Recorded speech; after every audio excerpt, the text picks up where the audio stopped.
For generations, the Veldari had told their younglings tales of a species called humans. They were mythical creatures from a long-lost world, violent, unpredictable, but astonishingly clever. Elder Morak had memorized all the old stories, tales of humans building impossible machines, surviving catastrophes that would wipe out other species, and extending their reach across the stars through sheer determination rather than the natural, telepathic abilities that most spacefaring races possessed. "They're just stories," his students would say, mandibles clicking with amusement. No species could evolve without basic telepathic consensus. The chaos would destroy them before they achieved spaceflight. But Morak wasn't so certain. His research in the ancient archives had uncovered too many consistent references across disparate alien cultures. Something about these human tales felt like buried history rather than mere fiction. He stood now at the great observatory window of Veldari Prime, his carapace reflecting the soft blue light of the system's twin suns. The Galactic Commonwealth had enjoyed 10,000 years of peace, under the guidance of the telepathic races. Conflicts were rare when species could directly share thoughts and feelings. War became nearly impossible when you could feel your enemy's pain as your own. A junior researcher scuttled urgently into the chamber, antennae quivering. "Elder Morak, the deep space arrays have detected something impossible." Morak turned slowly, his forearms clasped in the traditional gesture of patience. "What troubles you, young Neri?" "Ships, Elder. Hundreds of them, appearing at the edge of the system. They match no known Commonwealth design, and they're not responding to telepathic hails." Morak felt a chill run through his exoskeleton. "Show me." The large display screen illuminated with images that sent tremors through Morak's legs. Dark, angular vessels bristling with what could only be weapon systems. No Commonwealth species had built warships in millennia. They had no need. "They've sent a transmission," Neri said, mandibles trembling. "Audio only." "Play it," Morak whispered. A harsh, unfamiliar voice filled the chamber. "This is Admiral Kell of the Human Alliance Fleet. We seek peaceful contact with the governing bodies of this system. Our records indicate this was once an outpost of humanity, before the Great Collapse. We have returned." Morak's inner eyelids fluttered rapidly. The legends were true. Humans weren't mythical creatures. They were real, and they had returned. "We must convene the council immediately," he said, voice barely audible. "The Commonwealth has never faced a species immune to our telepathic consensus."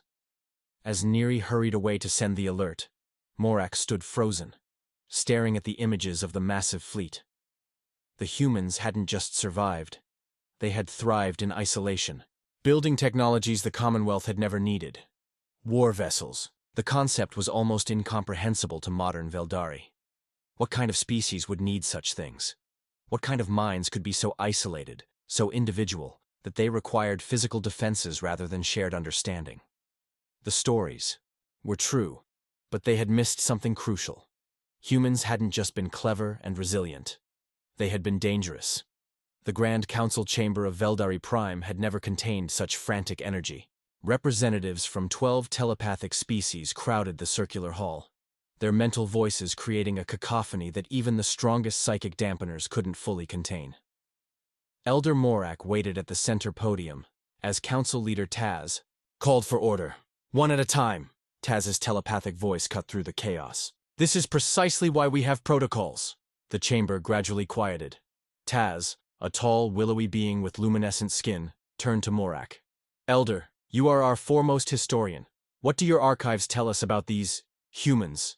Morak stepped forward, suddenly aware that his lifetime of research on what everyone had considered myths now made him the Commonwealth's most valuable resource.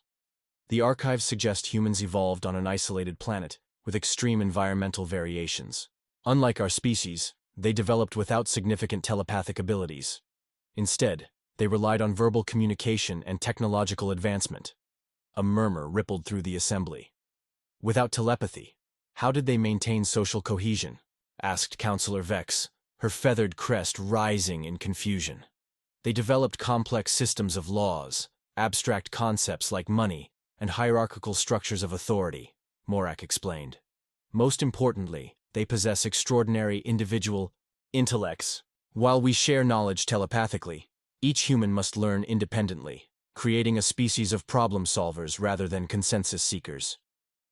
The Admiral's voice crackled through the chamber's communication system. Commonwealth representatives, we request face-to-face diplomatic contact. Our ships will maintain position until we receive coordinates for a delegation landing. Council Leader Taz gestured to activate the response channel. This is Council Leader Taz of the Commonwealth. We welcome peaceful contact and will transmit landing coordinates shortly. Taz closed the channel and turned to the assembly. We must prepare. Our first contact protocols were designed for telepathic species. Why have they built warships? Demanded Councillor Erix, his scaled skin flushing deep orange with anxiety. What threatens them that requires such weaponry? Morak stepped forward again. The archives mention that humans often fought among themselves. Without telepathic consensus, disagreements could escalate to physical conflict. The concept was so alien that several council members visibly recoiled. We should not judge them by our standards, Morak continued. Remember, they evolved without our advantages. Their achievements despite these limitations are remarkable. Taz nodded slowly. Prepare the diplomatic reception center. Remove all telepathic enhancement fields. They would be meaningless to humans anyway. And Taz hesitated. Activate the ancient security protocols. Not because we distrust our visitors, but because we must be prepared for any misunderstandings. As the council dispersed to make preparations, Morak found himself alone with Taz.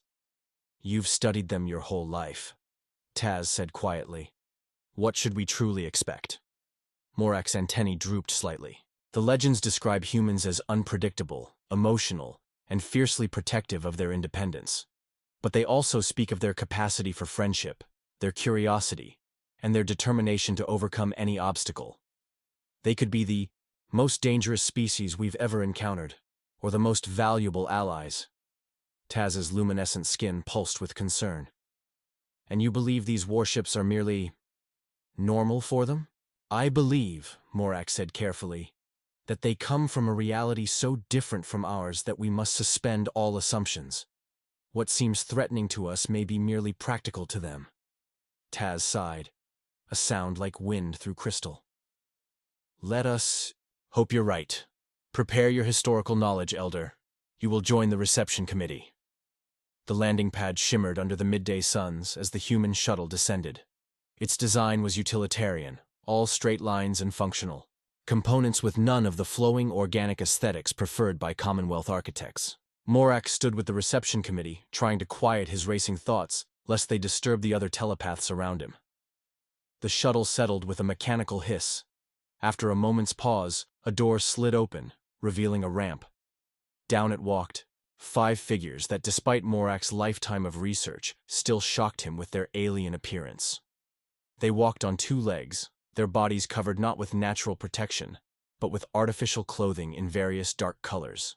Their faces were flat with protruding noses, mobile mouths, and most disturbingly to the Veldari present, forward-facing predator eyes.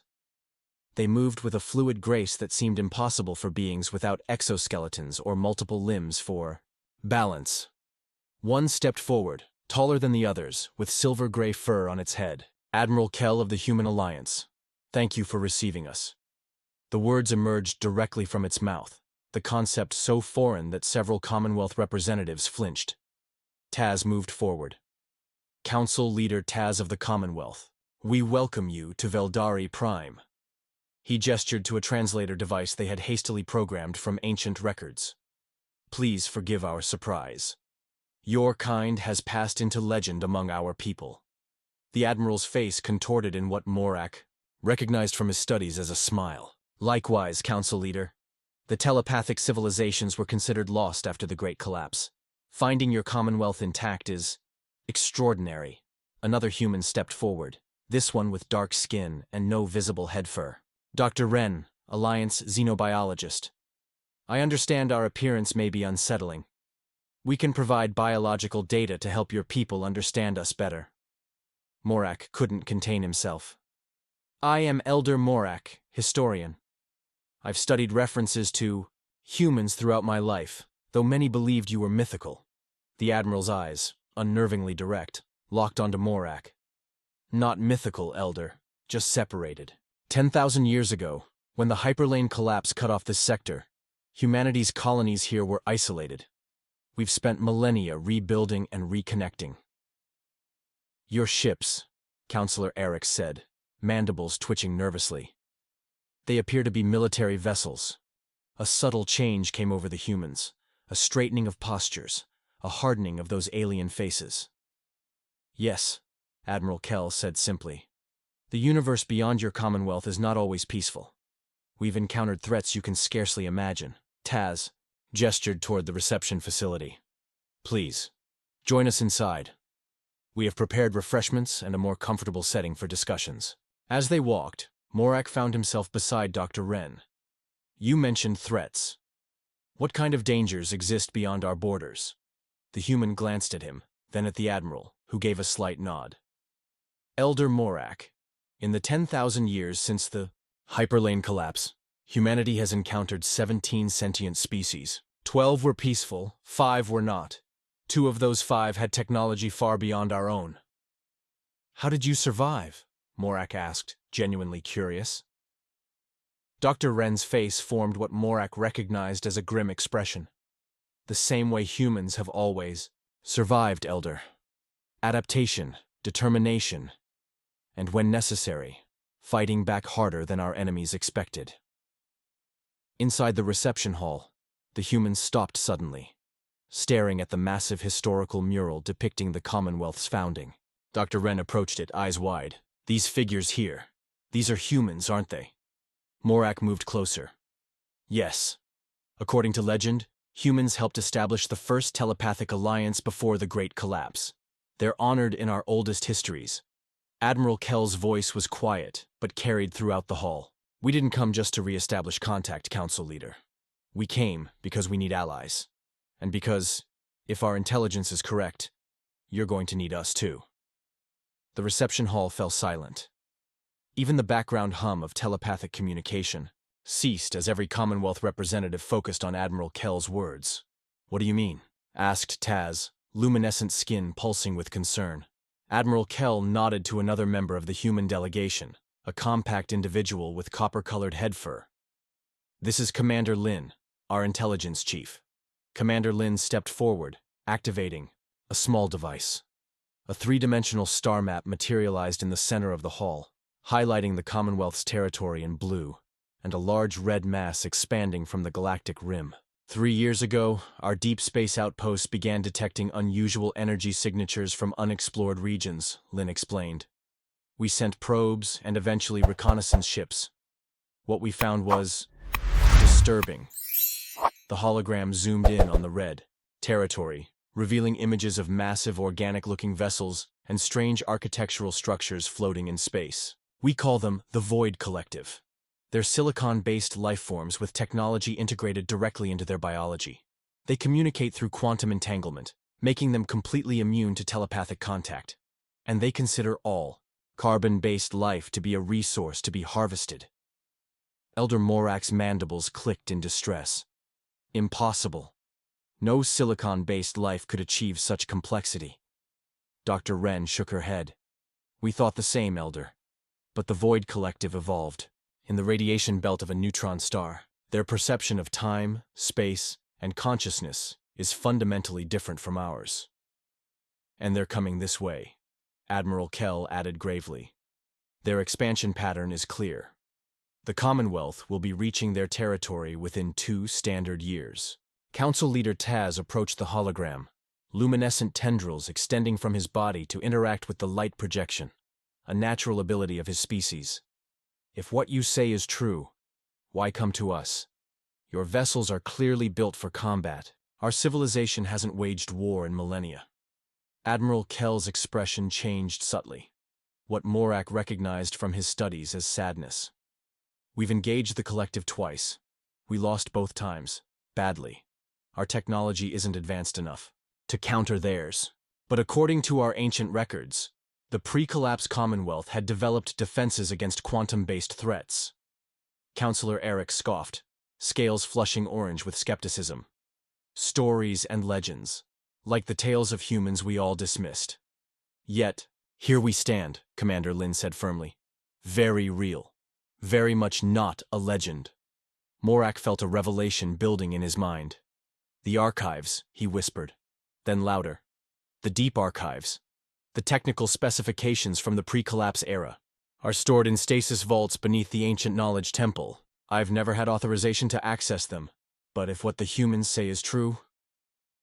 Taz's skin pulsed with decisive energy. Authorization granted, Elder. Take Dr. Wren with you immediately. As Morak and Dr. Wren prepared to leave, Admiral Kell addressed the Council again. There's something else you should know. The Void Collective specifically targets telepathic species first. Your method of communication emits quantum ripples they can detect across vast distances. Your greatest strength has become a beacon, drawing them directly to you. The implications stunned the assembly into silence.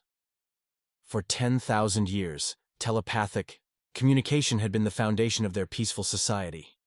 The idea that it made them vulnerable was almost impossible to process. How do humans communicate without telepathy during combat? Asked a young Veldari scientist, breaking the uncomfortable silence. For the first time, Admiral Kell's face formed what Morak recognized as a genuine smile. Now that, she said, is where humanity's greatest weakness became our greatest advantage. We'll show you. The descent into the deep archives felt like traveling backward through time. Morak and Dr. Wren passed through 7 security checkpoints, each using increasingly archaic technology. The final door, a massive circular vault of unknown metal, required Morak to press his primary appendage against a biological scanner. These archives haven't been accessed in over 8,000 years, Morak explained as the ancient door hummed to life. After the telepathic consensus became our primary governance method, much of the pre-collapse technology was considered unnecessary, or potentially dangerous. Dr. Wren nodded, her eyes reflecting the soft blue emergency lighting. Humanity took the opposite approach after isolation. We preserved and expanded upon every technology that might help us survive. The vault door finally opened with a sound like ancient stone grinding against metal. Stale air rushed past them as lights automatically activated inside, revealing a vast circular chamber filled with preservation pods. Remarkable, Dr. Wren whispered. These are quantum stasis fields. We've only theorized about such technology. Morak approached the central console, his historian's training guiding his appendages across the unfamiliar interface. The archives are organized by era and threat category. If the Commonwealth had defenses against quantum-based life forms, they would be... A holographic display sputtered to life, ancient symbols scrolling across its surface. Morak translated, aloud. Xenotype classification, Silicon Quantum Hive entities. Encounter date, pre-Commonwealth year, 3320. Containment protocols. There it is.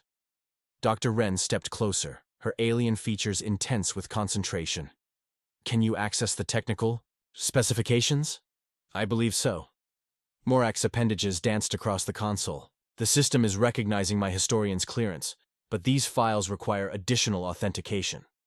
Try this, Dr. Wren said, reaching into her pocket and producing a small metallic object. It's a quantum key, recovered from ancient human archives about the Commonwealth Partnership. Morak hesitated only briefly before accepting the strange device. There was something almost familiar about its design, as though it had been created to be usable by both human and Veldari appendages. He inserted it into a port on the console. The holographic display flared brightly, then stabilized, revealing detailed schematics and text. Quantum Disruption Network, Morak read aloud. Designed as a joint project between human engineers and Veldari psychic adepts. Dr. Wren's eyes widened as she examined the scrolling technical data. This is incredible. The design uses telepathic energy as a carrier wave for targeted quantum disruption. It would be completely ineffective if built by humans alone. We lack the telepathic component, but equally useless to the Commonwealth without human engineering expertise. Our ancestors built this together, Morak said, wonder filling his voice. The partnership was real. It still could be, Dr. Wren replied quietly. If we can adapt this design to modern technology. As they continued exploring the archives, they discovered more evidence of the ancient Human Commonwealth alliance. medical technologies combining telepathic healing with human cybernetic enhancements, communication systems using telepathic amplification to enable humans to participate in consensus discussions, even early designs for hybrid vessels. The Void Collective ships accelerated suddenly, their movement patterns erratic and unpredictable. "They're attempting to establish quantum locks on our command systems," Commander Lin reported. "Same tactic they used to devastate our previous defense attempts." "Activate the network," Admiral Kell ordered. Morak and the other telepaths concentrated, channeling their mental energy through the ancient yet modernized technology. Throughout the fleet, telepathic energy rippled outward, carried on precisely engineered quantum waves that humans had calculated but could never generate naturally. On the tactical display, the effect was immediate. The Void Collective vessels slowed, their movements becoming sluggish and disorganized. "It's working," Taz exclaimed, luminescent skin pulsing brightly. "Their quantum communication is disrupted." "Now," Admiral Kell commanded, "all ships, engage as planned." The human vessels moved with precision, executing complex maneuvers that would have been impossible to coordinate without the telepathic enhancement. Unlike previous encounters where the collective had anticipated every move, now they responded too slowly, their legendary coordination advantage neutralized. The battle wasn't easy.